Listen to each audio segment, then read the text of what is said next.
Maraming Pilipino ang marunong gumawa ng budget sa papel pero nahihirapan pa rin makaipon sa totoong buhay. At ito ang dahilan kung bakit minsan nakaka-frustrate ang personal finance advice dahil pakiramdam mo ginagawa mo naman lahat ng tama pero parang walang nangyayari sa pera mo sa dulo ng buwan. Ang problema kasi, madalas hindi ka kulangan sa budgeting knowledge, kundi mismatch sa pagitan ng plano at actual behavior araw-araw. Sa simula ng buwan, madalas malinaw ang budget. May allocation para sa bills, pagkain, savings at ibang gastusin. Pero habang tumatagal ang linggo, pumapasok ang maliliit na decisions na hindi kasama sa original plan tulad ng food delivery dahil pagod ka, online shopping dahil stressed ka, or simpleng deserve ko naman ito, spending pagkatapos ng mahirap na araw. Individually, maliit lang ang mga ito, kaya hindi agad sila mukhang problema, pero psychologically, dito unti-unting nasisira ang budget structure. Isa sa pinakamalaking dahilan kung bakit mahirap sundan ang budget ay dahil karamihan ng spending decisions hindi logical, emotional sila. Ang budget kasi ginawa sa calm state of mind, pero ang paggastos kadalasan nangyayari kapag stressed, bored, pressured, or emotionally drained ang isang tao. Kaya kahit alam mo theoretically kung ano ang tamang gawin, iba pa rin ang actual decision kapag nasa moment ka na ng pagod o temptation. May isa pang factor na tinatawag na mental accounting problem. Kapag nakita mong may natira ka pang pera sa account, minsan iniisip ng utak na may extra ka pang pwedeng gastusin kahit technically allocated na yon para sa future expenses o savings.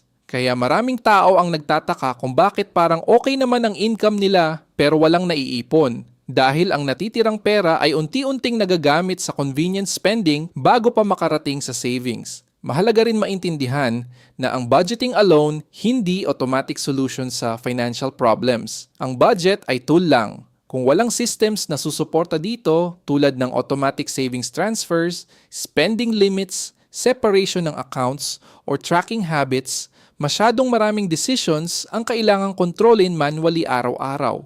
At doon kadalas napapagod ang utak.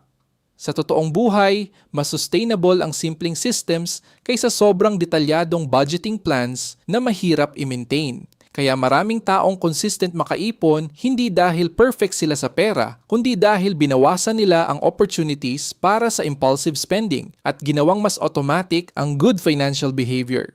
Sa dulo, ang dahilan kung bakit maraming taong hindi makaipon kahit marunong mag-budget ay dahil ang financial stability hindi lang tungkol sa impormasyon o discipline. Mas madalas, resulta ito ng environment, habits, emotional triggers, at daily systems na paulit-ulit na humuhubog sa paraan natin ng paggastos araw-araw.